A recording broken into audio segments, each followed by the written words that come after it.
Okay, this is our work on runtime change handling. So let's start. So what are the runtime changes? In Android, when user changes the orientation, when you attach or detach your device to keyboard, or when you are using application in multi-window and you drag your middle layer that you can see. So those are runtime changes. And this is a complete list of all the runtime changes provided by the Android API. And mainly these happen due to keyboards, language changes, screen changes. And the purpose of these runtime changes are to load the appropriate resources, such as layout or strings, and defined in the project. For instance, this activity has a different layout that it needs to be loaded when orientation changes. So when user taps on icon, activity goes through some stages and lifecycle callbacks. And here, by default, when Android restarts this activity when there is any runtime change. And here, developer requires to save and restore the whole data, whatever is inside their activities. And to handle this, Android provides a couple of implementations. One is saving and restoring callbacks, and the other one is retaining objects. And here we will, later we will discuss, like here developer fails to identify the data they want to save and restore. And the other approach, here developer can manually load their resources, and here activity will not restart, and instead it will go through a callback. But this is non-trivial because there are plenty of different type of resources, and these resources can be used as statically or dynamically. And furthermore, there are user changes during the user interaction, and those need to be preserved. So let's take a look at some example issues. What happens when there is runtime change. This is a weather app, very popular one on Google Play, and when there is a runtime change, it's load data first and it starts reloading again. And this one here in this app, user is inputting something, and after the runtime change, that input is lost and the dialog also disappears. In this case, this app looks fine, and after the runtime change, the views are duplicated now. Or in the last example, where user is trying to delete the alarm from the list, and now at this point, if runtime change happens, application will crash. So these issues are not rare. In our preliminary study, we found out nearly half of the projects on GitHub, they suffer from these kind of issues. And also these runtime changes are often to happen. Like in the previous studies, they have found every 5 minutes, user changes their orientation, language changes, and changes are needed, and tablet users often attach and detach their keyboards. And in the new API, multi-window API, this is expected to be more frequently happen. And in this work, first we provide the formative study on runtime change handling, and based on the study, we provide a new solution. Let's discuss both of them. In the study, we want to ask two questions, basically. And first one is how developers are handling runtime changes, and what are the common practices. And the second question is, what are the common issues, and is there any common causes for them? So for the study, we have used two data sets. The first one is more than 3,500 most popular projects on GitHub for Android. And the second one is 72 projects, and each of them has at least one runtime issue. And to analyze these apps, we use automatic static analysis tool we implemented. And after the analysis, we found out 92% apps use restarting based handling, and only 8% use customized handling. So out of this 92%, only 2% of them use object retaining, 8% use save instance state callbacks, and 90% use no data preservations. So potentially they will have some data losses. And the remaining from 8% of these customized handling, 13% use runtime change callback, and 87% provides no callback here. So potentially they will have incorrect resources after the runtime change. For the issues, we classify into 4 categories. Let's take a look at all of them and their causes. For the first one, for the poor responsiveness, actually this happens when there are some blocking operations in the their lifecycle callbacks, and when activity restarts, and it adds more responsiveness. The second one here, developers don't save and don't restore the activity states after the restart. The third one is here activity UI is not handled properly during the runtime change. And the last one here, there are some references to the destroyed activity instance, and it causes some exceptions, and it leads to a crash. So the next question is, can we avoid this restarting and still have updated resources? So to do that, we propose a new solution, and it will not restart the activity, and there will be no requirement for the manual resource updates.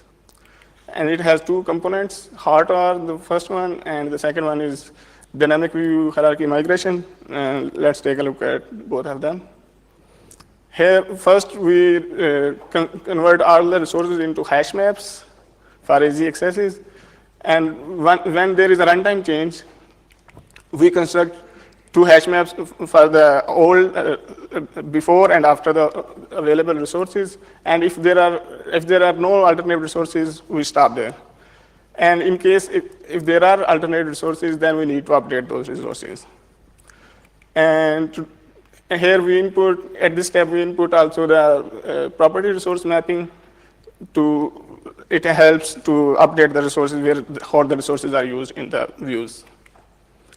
So let's take a look at a simple example how it can be useful.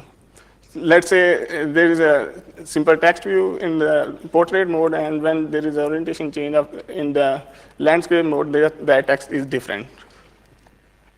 Now, in the developer must have declared something like that. In the portrait mode, there must be some resources, and in the landscape, there must be some resources. And when application is compiled, Android generate this R class that has IDs for each resources. And we construct the hash maps for both type of resources in reverse order. And then we take the difference for both hash maps, and we can identify, okay, this resource is different now, and we need to update. And this is for string resource. We apply the same technique to all kind of resources. And here we have this difference table, and we have the new resources. And we want to update the text for the text view. Here we get the text from the text view, and we query the difference table, and it will give us the resource ID. Now we use the same that resource ID to query from the new resources object, and it will give us the new available resource, and we will have what we wanted. This was very quick overview. There are more details in the paper. And if we want to update this thing to very complex UI, we traverse all the UI hierarchy, and we go through each of them, and we update one by one. So this algorithm is more discussed in the paper. You guys can have a look at it. And the other remaining problem is this: during the user interaction, there can be some user changes, or even from the programmer. So we need to preserve that, and to do that, we use dynamic view hierarchy migration. And to do that, we use old view hierarchy, that is old layout, the original one, And the old dynamic view hierarchy, that is the when runtime change happened. And the last one is new static hierarchy, that is the new layout after the runtime change. And based on that, we drive the new dynamic view hierarchy that should be available to the user. Let's take a look at an example. The first one, we have an old original layout that is loaded into the activity, and now the text for the D is changed. Next, C and D are removed from the view hierarchy, and E is also removed. Now, at this time, now runtime change happened, and this is the new layout available. This is almost exactly, but this G is different instead of E. So here, to generate the new view, we go and see, okay, C and D were removed previously, we need to remove them. Text for B was changed, we copy that from the old dynamic view, and the G is the new one here, and we just keep same as it is.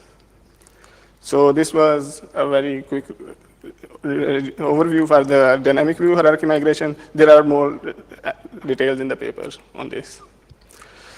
So let's talk about the implementation.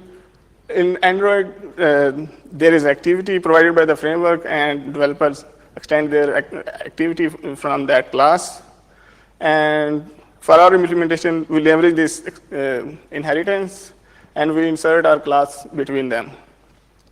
And now this R activity actually implements all the logic that I have explained previously.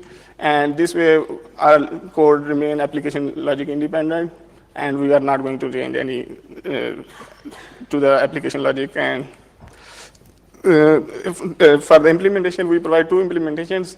The first one is plugin for Android Studio, and this is source code based solution. And the second one is RuntimeDroid patch that is based on the suite, and it can process the APK files. Now let's talk about the evaluations.